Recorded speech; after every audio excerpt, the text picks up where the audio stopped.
Tout a failli exploser à cause d'un simple appel nocturne.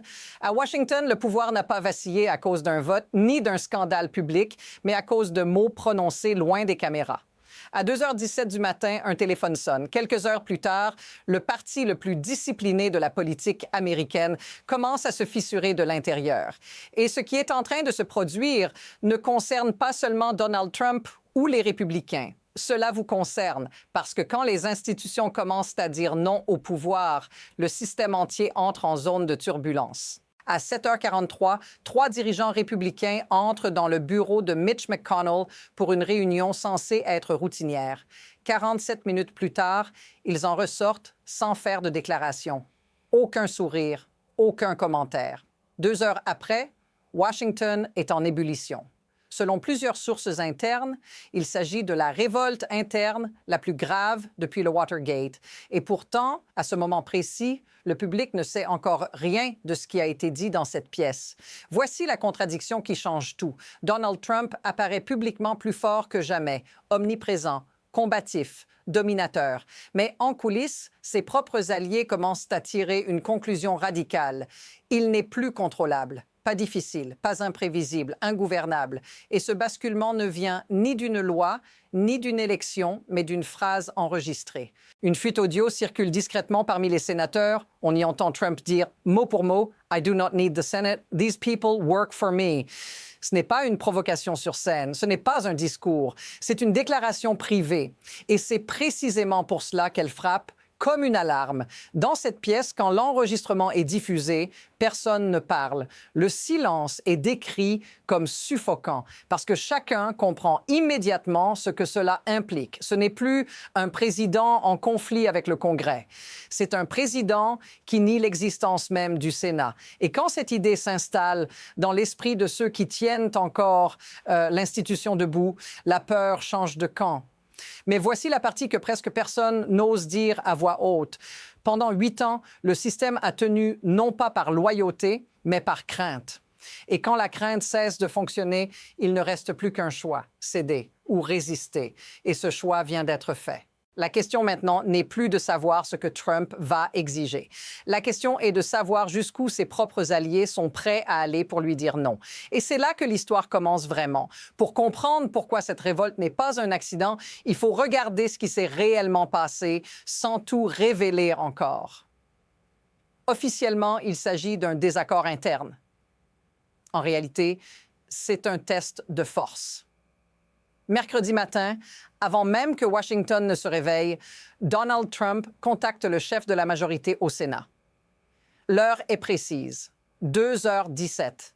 Il exige un vote immédiat sur ce qu'il appelle l'Emergency Powers Expansion Act. Et il ne formule pas une demande. Il pose un ultimatum. Adopter le texte avant vendredi ou faire face à des primaires orchestrées contre chaque sénateur républicain récalcitrant dans leurs propres États. Ce détail change tout, parce que ce n'est pas une discussion politique, c'est une menace directe. Et quelques heures plus tard, une autre pièce du puzzle apparaît. Un enregistrement privé commence à circuler parmi les cadres du parti. Trump y affirme calmement « I do not need the Senate. These people work for me ». Ce n'est pas une rumeur, ce n'est pas une interprétation, c'est une phrase brute, entendue par ceux-là même dont il parle. Mais voici ce qui rend cet épisode différent des précédents. Ce n'est pas une crise isolée. C'est le point culminant d'un schéma que tous les sénateurs reconnaissent instantanément. Depuis des années, chaque défi à Trump a été puni publiquement et méthodiquement. Et jusqu'ici, la stratégie a fonctionné. Alors pose-toi la vraie question. Si la peur a tenu le parti pendant 8 ans, qu'est-ce qui a changé pour qu'elle cesse soudainement de suffire? Pourquoi maintenant? Pourquoi ce matin-là? Parce que ce qui se joue ici dépasse un texte de loi ou une phrase enregistrée. C'est le moment où plusieurs lignes invisibles se croisent en même temps. Et quand ces lignes se croisent, le calcul politique bascule. Maintenant, regarde bien ce qui se passe ensuite, parce que c'est là que l'histoire commence à accélérer. Pour mesurer la gravité de ce moment, il faut comprendre comment Trump a tenu le Sénat sous contrôle pendant 8 ans. Pas par l'idéologie, pas par la persuasion, par la démonstration. Une démonstration répétée, publique, impossible à ignorer. Premier exemple, 2020. Mitt Romney vote pour condamner Trump lors du premier procès en destitution. La réaction est immédiate. Trump le qualifie de « disgrâce ». Le Parti républicain de l'Utah le censure. Romney est isolé politiquement. Le message est clair et tout le Sénat le reçoit en même temps. Défiez-moi et je ferai de vous un exemple. Deuxième exemple, 2021. Bill Cassidy vote à son tour pour condamner Trump lors du second impeachment. Ensuite, il tente tout pour réparer. Il soutient Trump publiquement, vote avec lui sur chaque dossier majeur, multiplie les gestes de loyauté. Mais dès qu'il cesse d'être utile, Trump soutient quand même un adversaire lors des primaires. La leçon est encore plus brutale. La loyauté n'est pas une protection, c'est un sursis. Troisième exemple, 2023, Kevin McCarthy négocie un accord sur le plafond de la dette. Trump désapprouve en privé. Quelques semaines plus tard, McCarthy est évincé de son poste de président de la Chambre. Aucun vote idéologique, aucun débat de fond, juste une sanction. Le message se cristallise. Je peux détruire n'importe qui, à n'importe quel moment, pour n'importe quelle raison. C'est comme ça que fonctionne le contrôle autoritaire en pratique. Vous n'avez pas besoin de punir tout le monde. Vous punissez quelques-uns, très visiblement, et la peur fait le reste du travail. Pendant des années, chaque sénateur républicain a fait le même calcul silencieux. Obéir est plus sûr que résister. Mais voici le détail que beaucoup ont manqué. La peur ne disparaît pas d'un coup. Elle s'effondre quand les gens comprennent que la menace ne s'arrêtera jamais. Et ce matin-là, dans le bureau de McConnell, cette réalisation devient collective. Observe bien ce qui manque dans toutes ces histoires. Aucun de ceux qui ont obéi n'a été épargné à long terme. Et c'est précisément cette prise de conscience qui ouvre la porte à ce qui va suivre. Parce qu'à partir de là, le calcul change radicalement. Et c'est là que la situation cesse d'être théorique et devient explosive. Parce que cette fois, la peur ne s'est pas simplement usée. Elle a été dépassée par quelque chose de plus dangereux. Le calcul. 3 facteurs convergent en même temps et chacun d'eux, pris isolément, serait déjà préoccupant. Ensemble, ils rendent l'obéissance politiquement suicidaire. Premier facteur, la réalité électorale. Le Sénat républicain fait face à une carte 2024 impitoyable. 23 sièges républicains sont en jeu, contre seulement 11 démocrates. Et selon des données internes citées par plusieurs sénateurs, l'association directe avec Trump est désormais un handicap net. Dans des États clés comme le Montana, l'Ohio ou la Pennsylvanie, les candidats républicains chutent de 6 à 8 points dès qu'ils sont explicitement liés à Trump.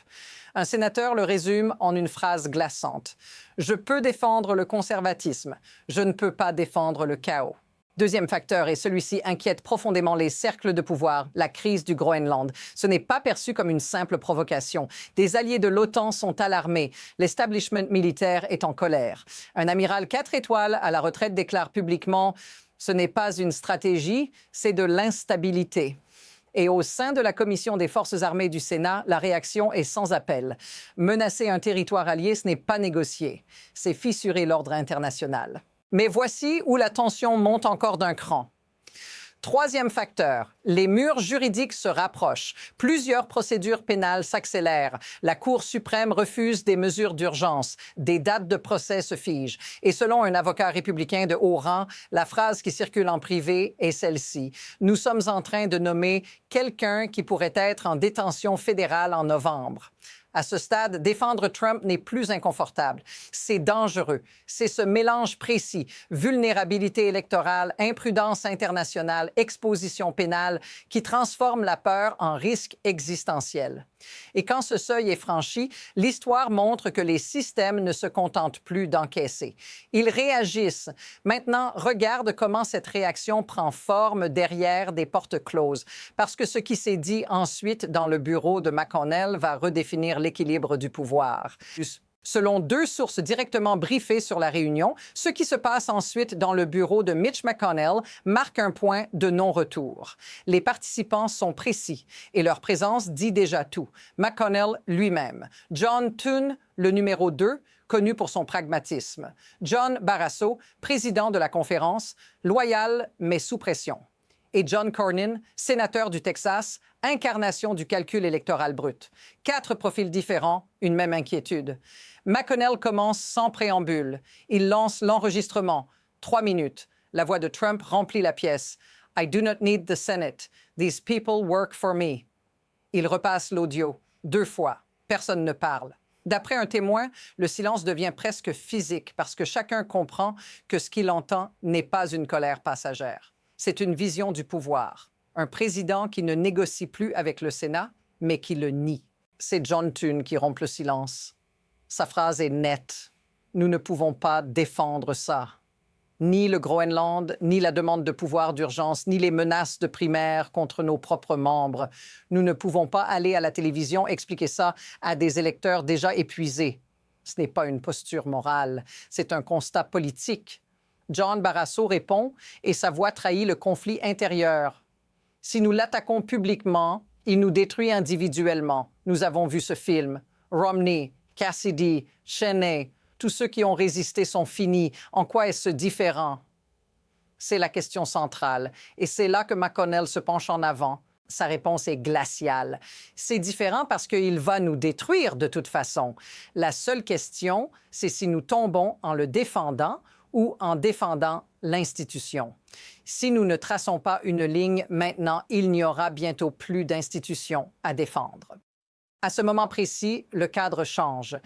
Ce n'est plus une question de survie individuelle, c'est une décision collective. John Cornyn ajoute la donnée brute. Au Texas, je suis en baisse de 4 points. Chaque point est lié au chaos adjacent à Trump.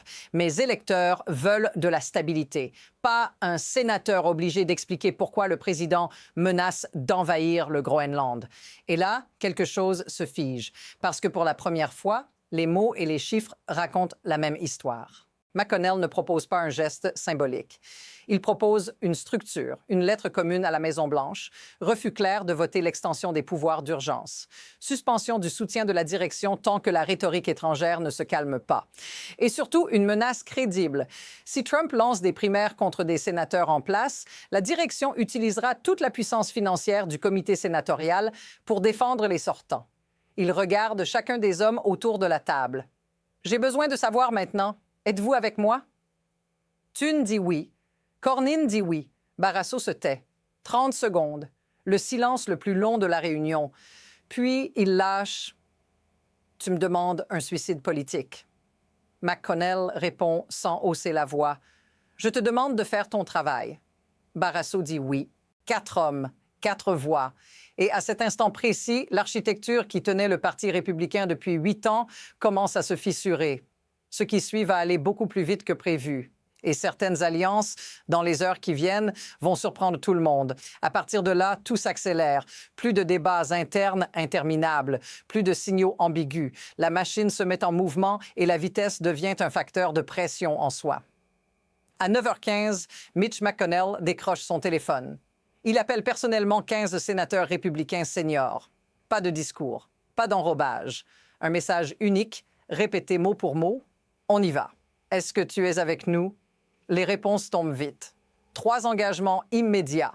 Mitt Romney, Susan Collins, Lisa Murkowski. Rien de surprenant. Mais ce qui arrive ensuite fait basculer la journée. 2 noms apparaissent sur la liste. Lindsey Graham, Marco Rubio. Et là, tout le monde comprend que quelque chose d'inhabituel est en train de se produire. Graham n'est pas un critique occasionnel de Trump. C'est son défenseur le plus constant, le plus visible, le plus loyal. Le week-end précédent, ils jouaient encore au golf ensemble. À la télévision, Graham a défendu chaque controverse, chaque enquête, chaque inculpation. Et pourtant, il dit oui. Selon une source proche de lui, Graham explique sa décision lors d'un appel privé. J'ai tout défendu, les enquêtes, les inculpations, la rhétorique. J'ai tenu quand n'importe qui d'autre serait tombé. Mais je ne défendrai pas une menace contre un territoire allié. Je ne défendrai pas le démantèlement de l'autorité du Sénat. Il y a une ligne. Il vient de la franchir. Quand ce message circule, le choc est immédiat. À 10h47, la lettre est rédigée, 5 pages, langage juridique, cadre constitutionnel. Une phrase clé ressort, lue et relue par ceux qui la signent. Nous ne pouvons plus, en toute conscience, permettre des comportements qui menacent l'ordre constitutionnel et sapent les prérogatives institutionnelles du Sénat des États-Unis. Avant midi, 12 signatures sont acquises. À 11h30, Trump est informé. Un aide le prévient via un message chiffré. McConnell et 11 autres signent une lettre contre l'extension des pouvoirs d'urgence. Publication aujourd'hui. La réponse, selon des messages internes qui circulent à la Maison-Blanche, tient en un mot, en majuscule, traiteur. Et ce n'est que le début.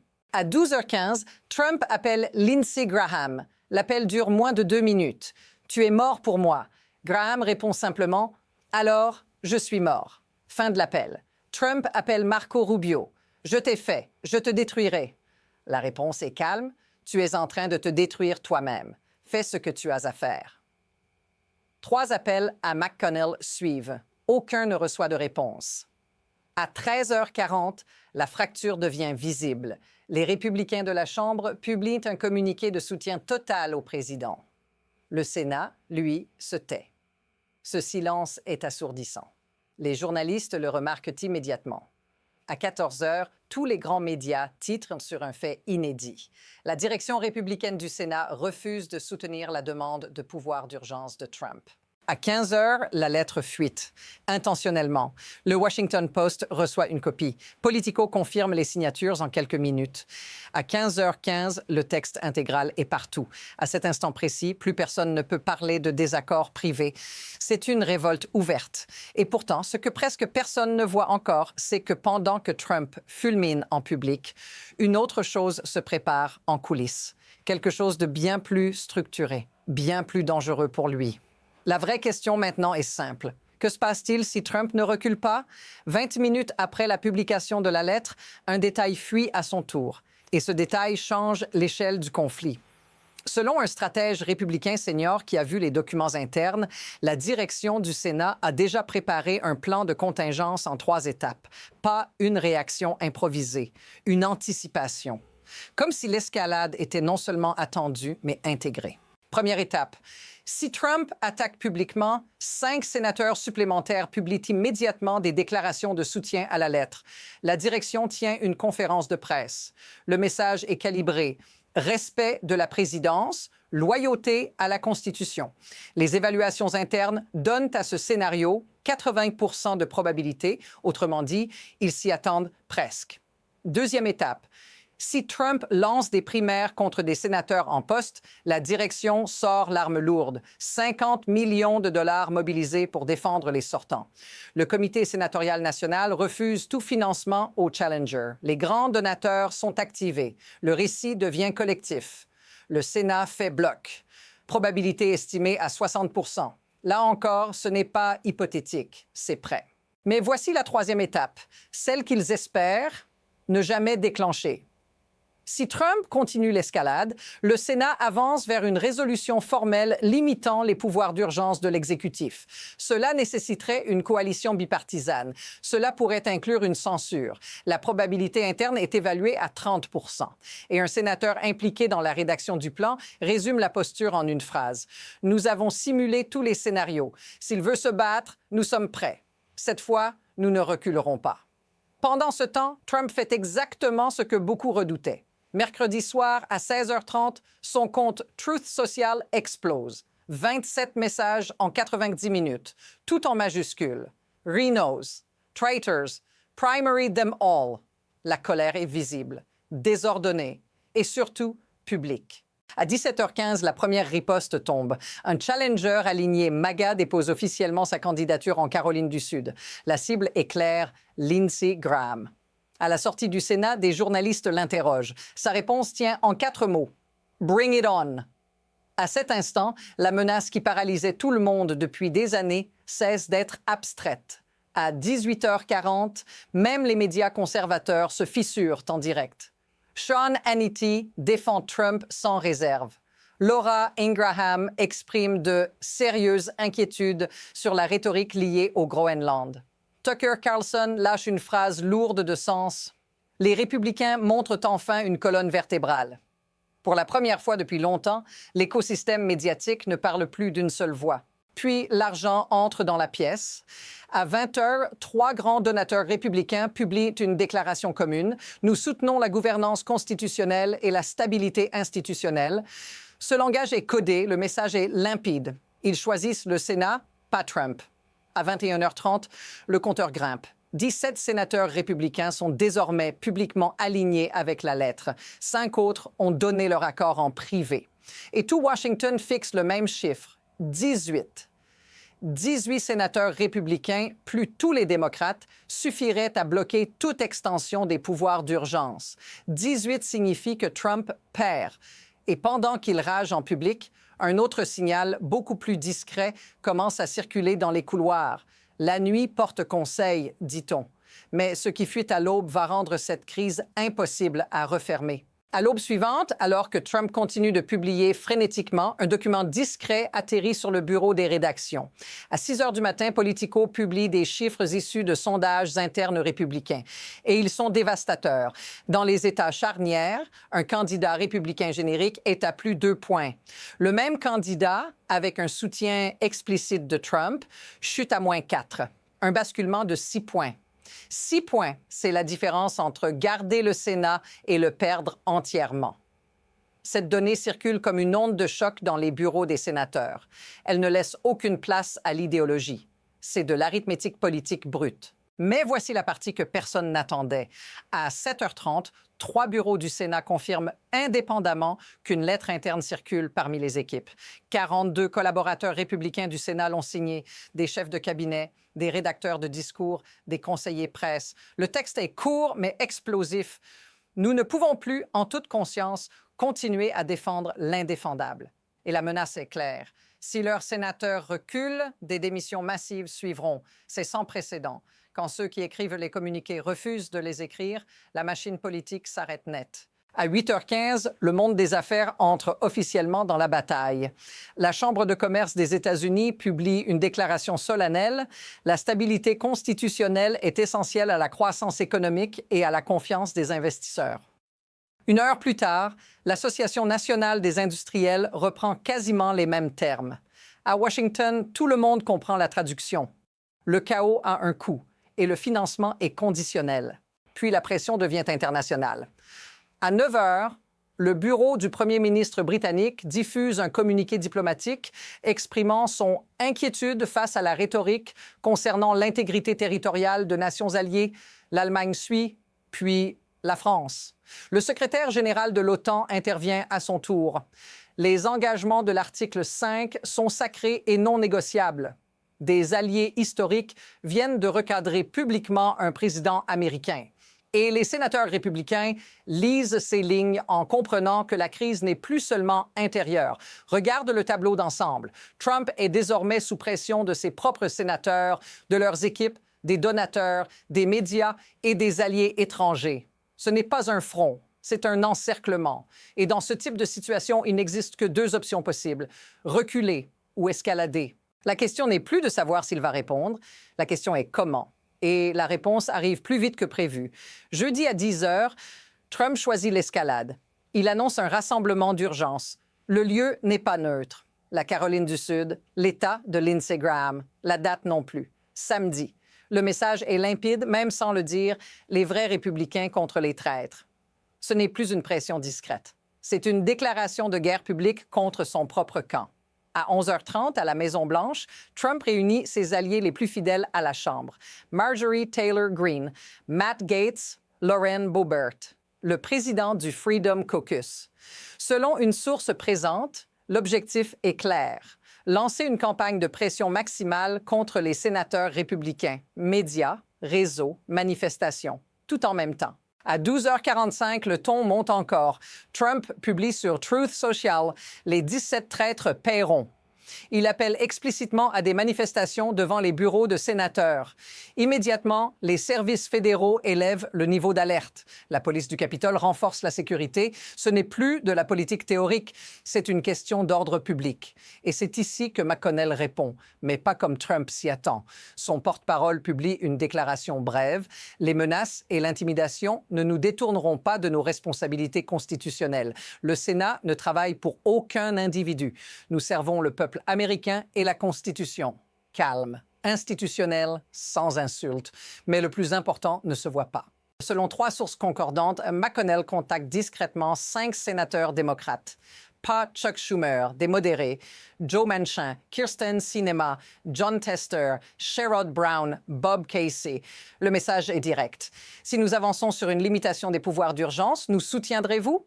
Les 5 répondent oui. Fais le calcul. 17 républicains déjà engagés, 5 démocrates prêts à suivre, 22 voix. Il n'en faut que 18 pour bloquer l'extension des pouvoirs d'urgence. Le résultat est scellé. Trump vient de perdre cette bataille. Il ne le sait peut-être pas encore, mais l'issue est mathématiquement verrouillée. Et c'est là que l'histoire dépasse la crise du moment. Parce que ce qui vient de se produire en 48 heures révèle quelque chose de beaucoup plus profond. Un mécanisme de contrôle vient de se briser en direct. Pendant des années, le pouvoir de Trump reposait sur un calcul simple. Les républicains le craignaient plus qu'ils ne craignaient les électeurs. Ce calcul vient de s'inverser. Quand ta survie politique exige de prendre tes distances avec le chef plutôt que de lui obéir, la peur change de camp. On ne peut pas faire tomber 17 sénateurs en même temps. Le parti ne survivrait pas à cette guerre civile. 2 chemins se dessinent maintenant. Premier scénario. Trump recule. Il adoucit la rhétorique. Il abandonne la demande de pouvoir d'urgence et revendique une victoire symbolique. Probabilité modérée. Deuxième scénario, l'impasse. Les attaques continuent, mais sans rupture formelle. Le Sénat tient. La fracture s'élargit lentement, jour après jour. C'est le scénario le plus probable à court terme. Mais il existe un troisième chemin, plus rare, plus dangereux. Trump pousse jusqu'au bout. Les primaires se multiplient. Le Sénat avance une limitation formelle des pouvoirs exécutifs avec l'aide des démocrates. La rupture devient officielle et les conséquences électorales deviennent incontrôlables. Pour l'instant, tout indique que nous glissons lentement du deuxième scénario vers le troisième. Pas dans une explosion, mais dans une usure continue. Chaque jour, la distance grandit. Chaque jour, le retour en arrière devient plus difficile. Alors prenons un pas de recul parce que c'est ici que tout se recadre. Ce qui s'est passé cette semaine n'est pas une crise de plus. Ce n'est pas une polémique médiatique. Ce n'est même pas une querelle de pouvoir classique. C'est un moment où un système a révélé sa limite. Pendant des années, le Parti républicain n'a pas été tenu ensemble par un projet commun, mais par une peur partagée. Et cette peur a fonctionné jusqu'au jour où elle a cessé d'être une protection et est devenue une condamnation. Ce refus du Sénat n'est pas émotionnel. Il est froid, calculé, structurel. Quand défendre Trump commence à coûter des sièges, des financements, des alliances internationales, la loyauté cesse d'être une vertu. Elle devient un risque. Et à partir de ce moment-là, le centre de gravité se déplace. Pas vers l'opposition, vers l'institution elle-même. Voici l'idée clé à retenir. L'autorité autoritaire ne s'effondre pas quand elle est contestée de l'extérieur. Elle s'effondre quand l'intérieur cesse de coopérer. Romney seul a été détruit. Cassidy seul a été humilié. Mais 17 sénateurs ensemble ne peuvent pas être isolés. C'est la logique collective qui brise le mécanisme. Et pourtant, c'est là que réside le danger. Quand un leader habitué à l'obéissance rencontre pour la première fois une résistance coordonnée, il ne se modère pas instinctivement. Il teste les limites. Il pousse. Il cherche la faille. Trump n'a jamais affronté une révolte interne de cette ampleur. Et son réflexe historique, quand il se sent acculé, n'est pas le retrait. C'est l'escalade. La vraie question n'est donc plus de savoir si le Parti républicain est divisé. Il l'est déjà. La vraie question est de savoir ce qui cédera en premier. Trump, le Sénat, ou le lien qui les maintenait artificiellement ensemble. Ce que nous voyons se dessiner n'est pas une rupture spectaculaire en un jour. C'est une séparation progressive, irréversible, où chaque nouvel événement rend le retour à l'unité un peu plus impossible.